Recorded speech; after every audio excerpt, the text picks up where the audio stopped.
Please leave a comment and click the like button. It really helps the algorithm introduce these stories to new people. Thank you. I was sacrificed to a sea goddess. I was perplexed. I'd been recommended by Charles and Dave, high members of long-standing honor. No member voted against me. I had memorized and recited all 13 paragraphs of the lodge's charter and bylaws. I had even endured some unofficial hazing, some more humiliating than others. But who am I to question the process? I was almost there, almost a member of something prestigious and ancient.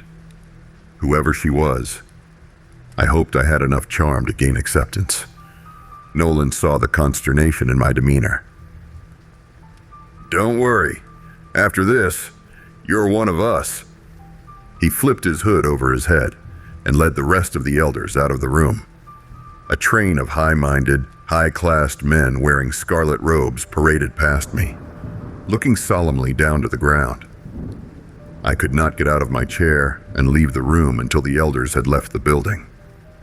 I could not turn or look behind me. I had to wait until I heard the door shut and then quietly recite the incantation of reconciliation. In the water is birth and life, the sacramental candles in abyss immersed.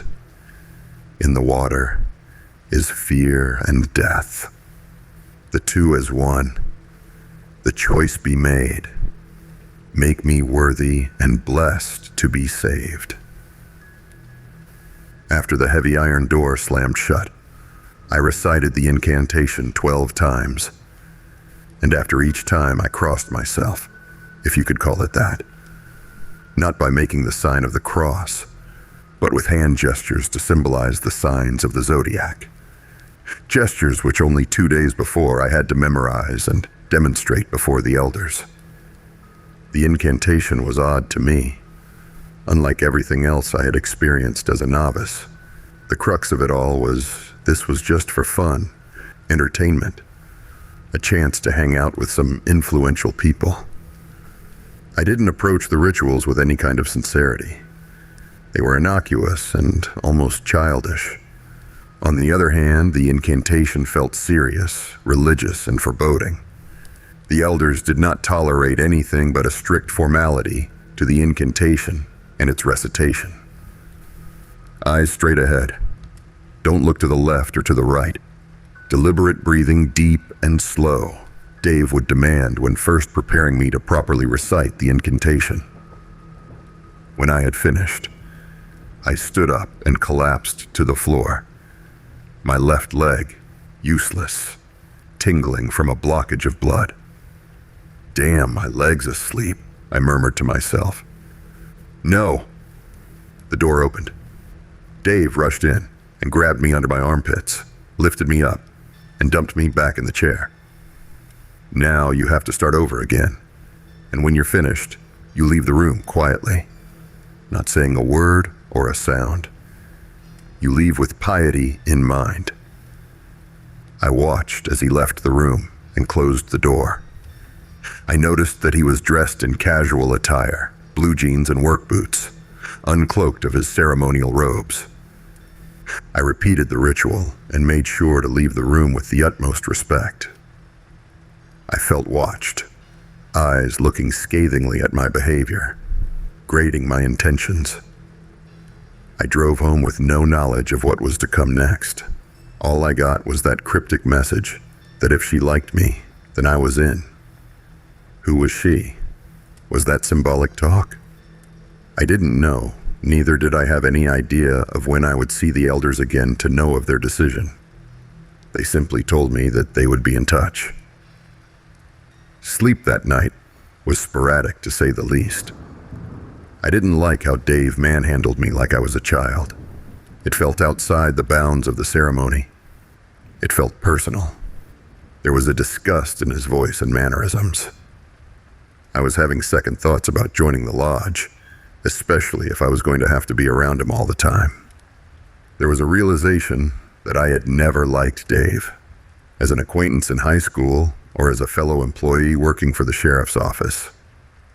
Finally, after struggling to flush hateful thoughts of Dave from my mind, I fell asleep.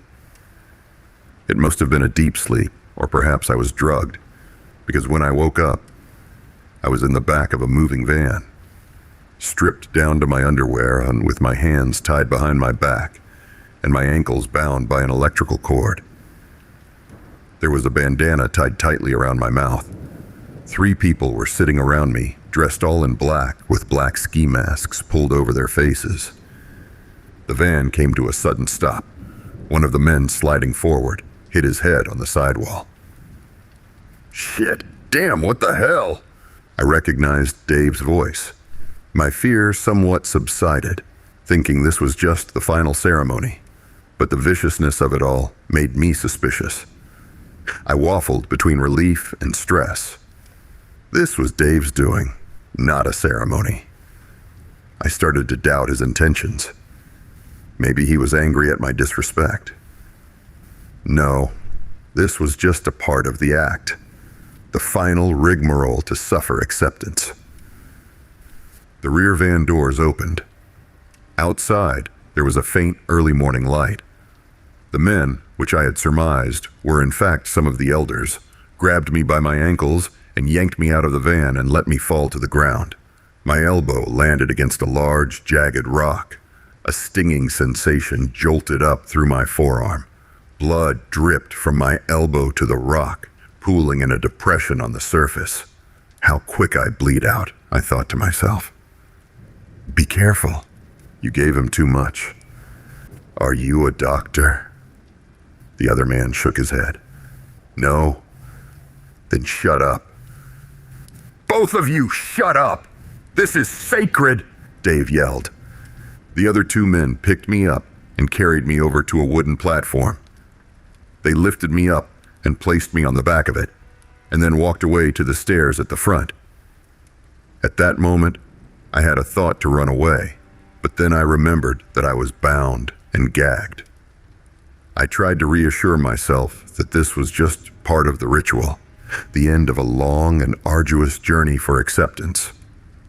The platform was situated in front of a lake. I figured it was Old Hickory Lake, but I didn't recognize the area. At the edge of the platform was a metal box, the size of a coffin, attached to a red monorail that ran from the platform into the water. The red line under the water swayed with the current, not affixed to anything solid. There was a hoist at the top of the monorail and a chain that ran parallel to it, with intermediate sprockets at precise distances. The sprockets were engraved with the signs of the zodiac. Dave unfastened some clasps and opened the lid. Get him in there quick. We've already taken too long. All 3 of the men picked me up and attempted to toss me into the box. I wriggled, squirmed, and kicked until I landed my heel on Dave's chin. He dropped my ankles, massaging and moving his lower jaw. There was a scowl on his face as he pulled a knife out of his back pocket. He slowly pulled the blade out and then sliced me across the shin. When he did, he pushed in hard as he slashed, making sure the blade cut deep and wide. Blood drained out down around my ankle as the wound splayed open even wider. Do that again and it'll be your neck. They put me in the box without the least bit of resistance. Dave grabbed some wires attached to the inside of the lid. He peeled paper free from 2 electrodes and stuck them on either side of my chest. My elbow no longer hurt because of the excruciating pain in my shin. Dave took his knife and cut the bandana free from my mouth. I don't want to be a member anymore. Let me go home, I pleaded. Too late, buddy. Good luck. He closed the lid and secured it. I heard a motor start and a clink of the chain. There was a jolt and then movement. In front of me was a window so I could watch myself being submerged. The water climbed up the window and then over the top. I was under and descending deeper. The box slowly stood upright as the monorail went from an angle to a straight line. The light from the surface grew fainter as I descended. The air was thin and hot, my lungs constricted, my body covered in sweat and blood. The box bounced and came to an abrupt stop. The bottom was stirred, and mud floated up in front of the window. I could hardly breathe, so I wasn't keenly focused on what was going on outside of the box. But as soon as the debris cleared, a pale white face appeared in the window. Her cheeks were sunken in, and her lips were missing, torn, or possibly never there to begin with, exposing her crooked, rotten teeth. Her stringy black hair flowed upward and into the current. The most alarming aspect, though, was that in her empty eye sockets were two flickering candle flames. She examined me from head to foot, her head moving eerily up and down, side to side. She reached over to the side of the box, and I heard a squeaking sound, and then a gush of water. She had opened a valve. I moved over and pushed my hip against the hole to try and stop the flow.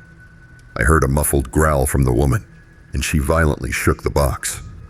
I heard the clasps being unfastened. I moved back away from the hole and stood perfectly erect. I looked forward straight into her eyes, never moving from her gaze. I began to recite the incantation of reconciliation. I steadied my breath and concentrated on what Dave had taught. The woman flashed a constrained grin, being that joy is difficult to express without lips. It was a subtle sign that she was pleased. The water was up to my chest, and I hadn't faltered, but fear got the best of me, and I started to weep. The woman expressed her anger again. The box shook, and the clasps were shimmied. I gathered myself and started the incantation. I wasn't calm. That would be a lie, but I did find a repose in the words of the incantation. I sharply focused on its meaning, even down to the syllables. I was looking at the woman, but not seeing her. My mind was occupied. I purposely kept it occupied so that the perception of my death would lay buried in the subconscious. I had accepted my immediate demise. The cold water cooled the interior of the box, offering a torturing bit of relief for a moment, but only for a moment. The water seeped into my nostrils. I choked outward, only to swallow a large amount of water. I couldn't choke. I couldn't breathe. My stomach and lungs were bloated with water. My chest burned and every muscle in my body tightened, the entirety of my body in an agonizing strain. I kicked and trembled, my heart beating faster and faster, a sharpness of immense pain radiating out from my chest. The mind began to race, hardly perceptive beyond panic and survival. My eyes were burning. But to my astonishment, I had a final vision before the end. The floating corpse of a monster was now a young, beautiful woman, happy and smiling, perfectly content with watching me die. The next thing I remember is waking up in a hospital bed. My eyes groggy, I could see a blurry silhouette of a man bending over me. "You did good, my boy. You died with courage. She accepts you." It was Nolan. "What happened?" "Shh. Get some rest. We'll talk in the morning." The next morning, I woke up in a lavish bed with an ornate iron canopy decorated with mermaids and stars, and a bright red fabric with gold fringes draped over the top. I got up and made my way to the door. There in the next room was a room full of hooded elders, sitting on a dais with an altar in front. On the altar was a scarlet robe. Every one of the elders had their hoods pulled up, except for Dave. He looked sullen and depressed, never lifting his eyes to look at me. I had no words. I wondered how I got to this place. 1 minute in a hospital, the next in a mansion.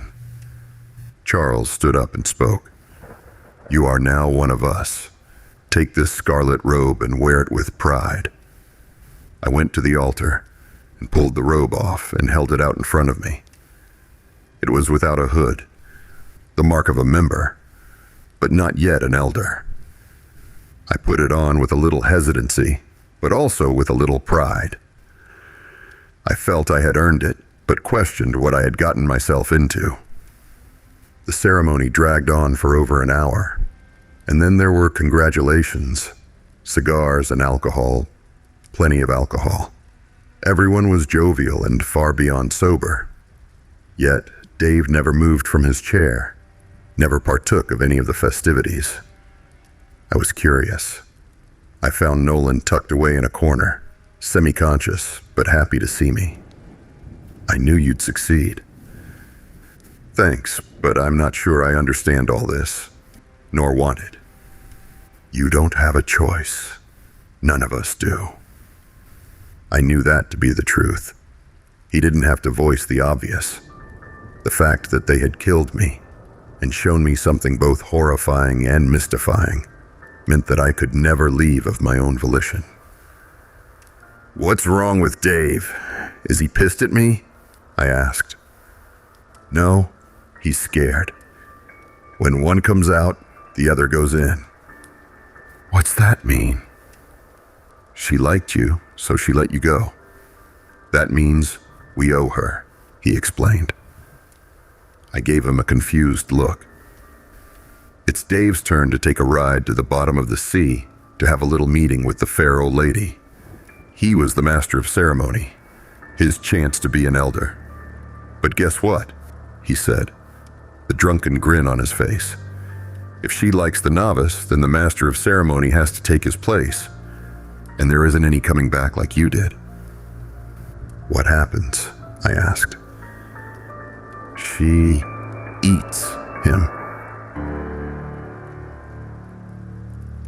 Thank you so much for listening, and if you enjoyed tonight's story, please let me know by clicking the like button, as well as what your favorite aspect was in the comments. These two things really do help the algorithm know which stories to push to new listeners. For more scares, here's a playlist for you.